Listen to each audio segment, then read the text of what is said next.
오늘도 주님 안에서 승리하는 복된 하루가 되시기를 간절히 축원을 드립니다. 일반적으로 족보는 매우 귀중한 자료입니다. 물론 개인이나 아니면 그 집안에 매우 중요한 그런 이름들이 대부분 다 기록되어져 있는데요. 근데 사실 그 족보에 기록되어 있는 이름만으로는 뭔가 중요한 의미를 발견하기는 쉽지 않습니다. 그래서 그 족보에 기록되어 있는 이름, 그 이름 속에 있는 그 역사를 읽으려면 사실 많은 배경 지식이 매우 필요합니다. 예를 들어서 집안의 족보뿐만 아니라 사실 나라의 어떤 역사에 그 왕들의 계보나 족보가 있지 않습니까? 그 왕들의 이름을 저희도 국사 시간에 많이 외웠었는데, 근데 중요한 건 이름을 외우는 게 중요한 것이 아니라 그 안에 있는 그 임금들이 어떠한 일을 했으며 어떠한 역사를 흔적을 남겼는지를 알아내는 것이 사실 훨씬 더 중요하다고 말할 수 있습니다. 즉 어떠한 이름과 그리고 어떠한 이 이름이 기록된 그 배경과 역사를 아는 것이 사실은 매우 중요한데, 성경에 기록되어져 있는 모든 족보는 그냥 이름을 적어놓은 것으로 끝나는 것이 아니라 아주 특별한 목적을 가지고 이름을 적어놓고 또한 족보를 기록해 두었다라는 사실이죠. 그래서 그 족보에 필요한 혹은 또 하나님께서 그 이름들을 기록하게 된 그러한 이유가 또한 뜻이 무엇인지를 알고 우리는 그 말씀에 귀를 기울이는 것이 매우 중요한 줄로 믿습니다. 그래서 보면은 이름이 많이 나와 있긴 하지만 사실 그 중에서 매우 중요한 이름들만 기록되어져 있는 경우도 있죠. 결국 이 족보를 통해서 결론적으로 들어야 되는 많은 결론에 이르는 이야기는 바로 예수님에 대하여 증거하기 위한 목적으로 기록되고 있다는 것이죠. 예수님의 혈통에 대해서도 마태복음 1장과 누가복음 3장에서 기록되어져 있는데요. 그런데 이 두 족보는 예수님이 다윗의 혈통에서 태어나셨다라는 것이 중요한 것이 아니라 바로 하나님께서 이 땅 가운데 예수님을 보내시기까지 어떠한 사람을 통해서 가문을 통해서 이어져 가게 하신 것인지, 그리고 더 나아가서는 예수님이 왜 하나님의 아들일 수밖에 없는 것인지를 증거하고 있기 때문이라는 겁니다. 오늘 본문의 말씀에 기록된 또한 등장하는 족보와 사람들의 이름 역시 매우 중요한 어떤 역사적인 메시지를 우리 가운데 전달하기 위해서 기록된 족보라고도 말할 수 있습니다. 특별히 오늘 본문에 있는 이 9장의 내용은 앞에 기록된 8장과 그리고 뒤에 기록된 10장보다 역사적으로는 훨씬 더 느립니다. 그런데 뒤에 있는 사람들의 역사와 족보가 왜 앞으로 나온 것이냐? 분명히 하나님께서 70년의 포로기를 마치고 하나님께서 약속하신 그 약속에 등장하는 인물들이 기록되어져 있는 것을 볼 수 있습니다. 결국 하나님께서 이스라엘을 다시 회복시키고 그리고 다시 또한 그들을 구원하며 또한 그들을 일으켜 세우시는 이 하나님의 약속의 말씀들이 반드시 이루어지고 있다는 것을 알게 하기 위하여 기록되어져 있는 것을 보게 됩니다. 오늘 말씀에 기록된 사람들은 바벨론의 포로기에서 포로로 있던 사람들이 다시 유대로 돌아오며 또한 고국으로 돌아오게 되면서 하나님을 향한 신앙과 믿음을 버리지 않았던 사람들의 이름이 등장하고 있습니다.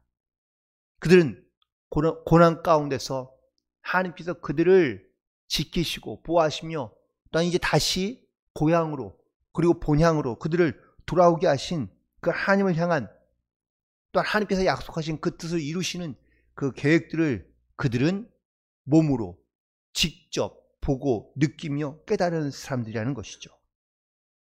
그리고 더 중요한 것은 이 몸으로 체험한 신앙과 믿음들을 가지고 고향으로 돌아와서 그들은 철저하게 하나님을 향한 이런 신앙과 믿음을, 특별히 성전을 중심으로 한 그런 신앙과 믿음을 이스라엘 백성들 가운데 다시 일으켜 세우고 그리고 하나님의 말씀과 뜻을 새롭게 세워가는 사람들이 바로 오늘 본문에 등장하고 있다는 것이죠.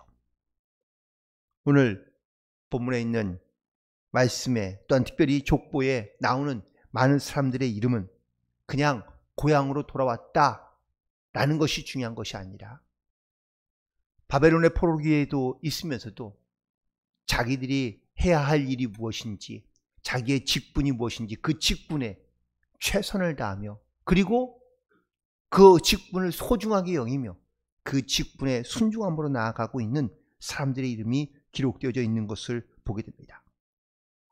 간단한 그런 메시지이지만 이 간략한 사실을 바탕으로 우리에게 주는 가장 중요한 메시지 중에 하나는 바로 첫 번째는 믿음을 버리지 않는 한 우리에게는 반드시 소망이 있다라는 이 사실을 이스라엘 백성들은 이 족보를 통하여 우리 가운데 전하고 있으며 또한 우리 가운데 말하고 있는 줄로 믿습니다. 또한 두 번째, 그들이 사소하게 생각하는 성전을 지키는 혹은 성전에서 행하는 모든 직분 하나하나가 사실 어떻게 보면 아무런 의미가 없거나 별로 중요하지 않은 것처럼 보이지만 이 직분을 소중하게 여기고 그 직분을 돌아와서 성전에서 자기가 해야 될 일들에 대하여 최선을 다하며, 그리고 다른 일을 하지 않더라도 이 일을 가장 우선순위로 생각하며 살아갔던 그러한 하나님을 섬기던 유다 지파와 그리고 레위인들에 대한 이름이 많이 등장하며 강조되고 있는 이유는 그들은 하나님의 주신 사명과 직분을 끝까지 지키며 살아갔던 사람들이기 때문이라는 것입니다.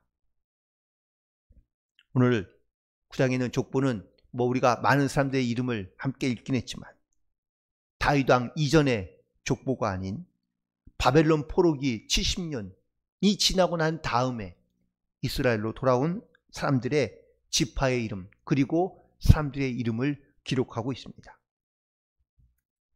특별히 이 이름들을 기록하면서 또한 그들이 예전에 조상들이 성전에서 섬겼던 자기들의 직분을 그대로 가지고 그리고 예루살렘에 돌아와서도 역시 그 직분을 지켜가고 있는, 그 직분을 계승해 가고 있는 것을 기록하고 있다라는 것이죠.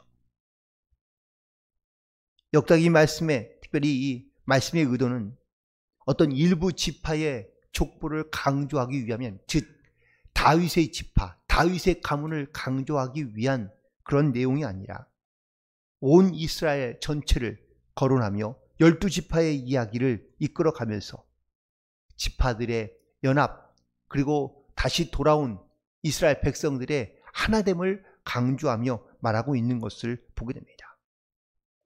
오늘 본문에 있는 말씀 1절에서 하반절 마지막 절에 보면은 이렇게 기록되어져 있습니다.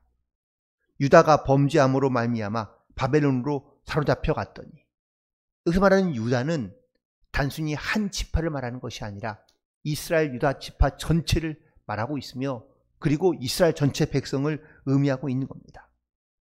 그들이 다 범죄하여 하나님을 떠나며 그리고 그들이 이 범죄함으로 말미암아 결국은 나라를 잃어버리고 포로로 붙잡혀가게 되었다는 겁니다.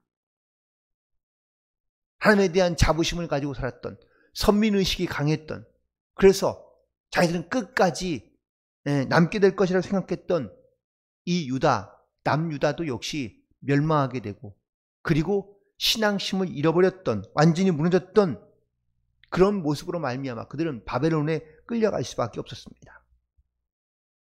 하지만 그들이 바벨론에 끌려가면서 다시 여전히 남아있던 사람들이 사실 바벨론에 있었습니다. 그런데 바벨론에 남아있던 사람들은 어떤 사람들만 남았느냐?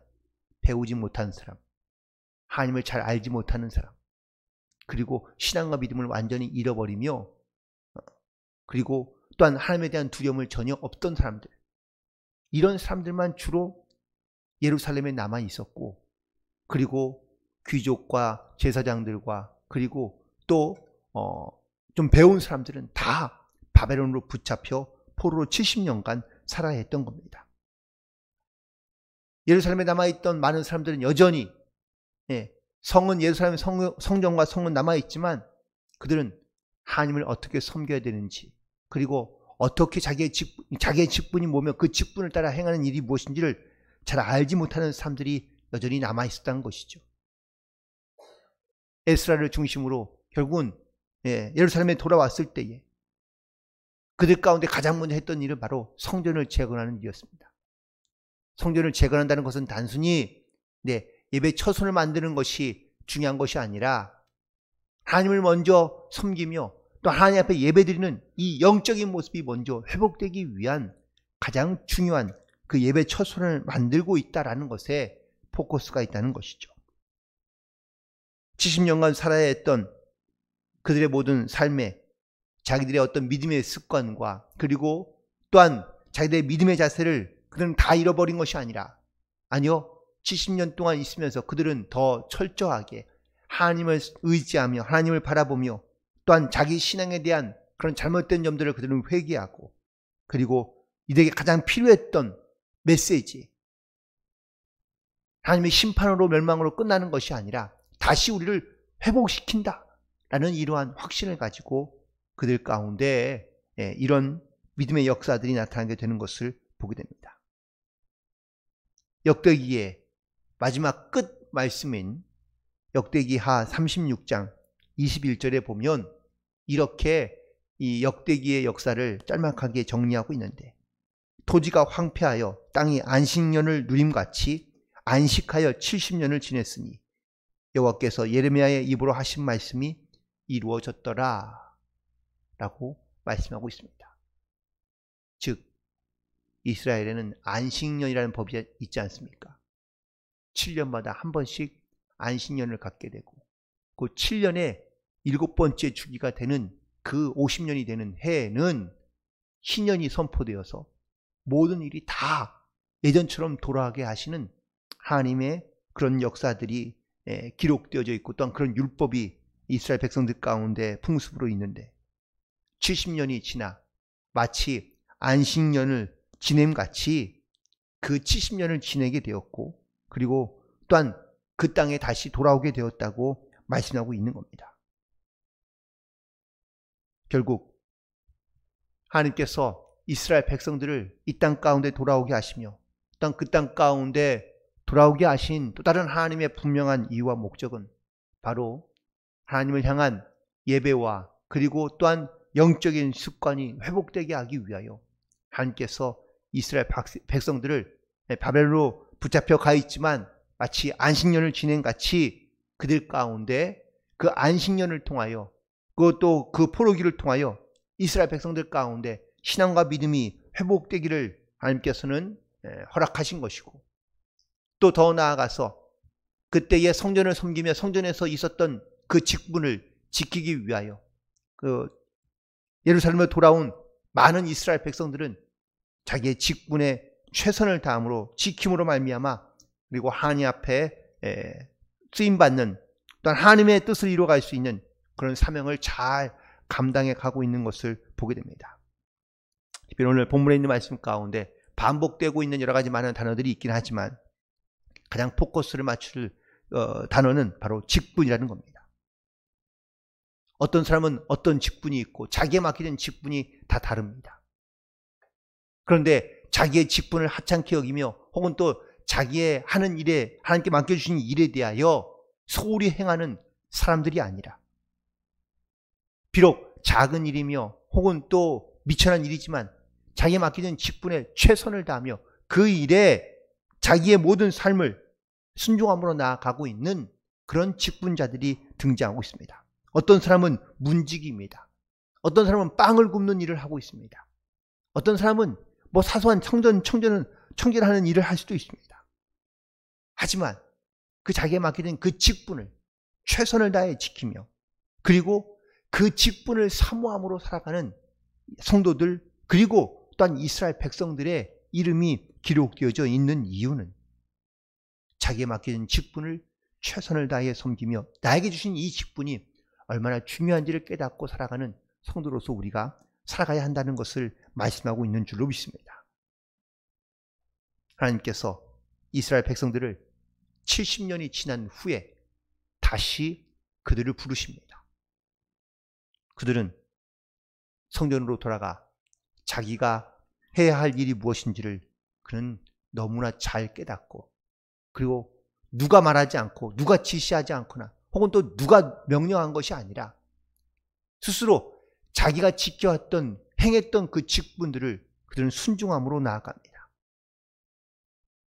성전 중심, 말씀 중심의 삶을 회복하며 신앙의 새로운 변화를 일으키는, 자기에 맡기는 그 직분을 귀하게 여기며 또한 그 직분에 순종함으로 최선을 다함으로 오직 하나님을 위하여 살아갔던 이 믿음의 공동체, 말씀 중심의, 신앙 중심의, 성경 중심의 이 공동체의 모습을 통하여 하나님은 다시 이스라엘 백성들을 새롭게 일으켜 가고 계시는 줄로 믿습니다.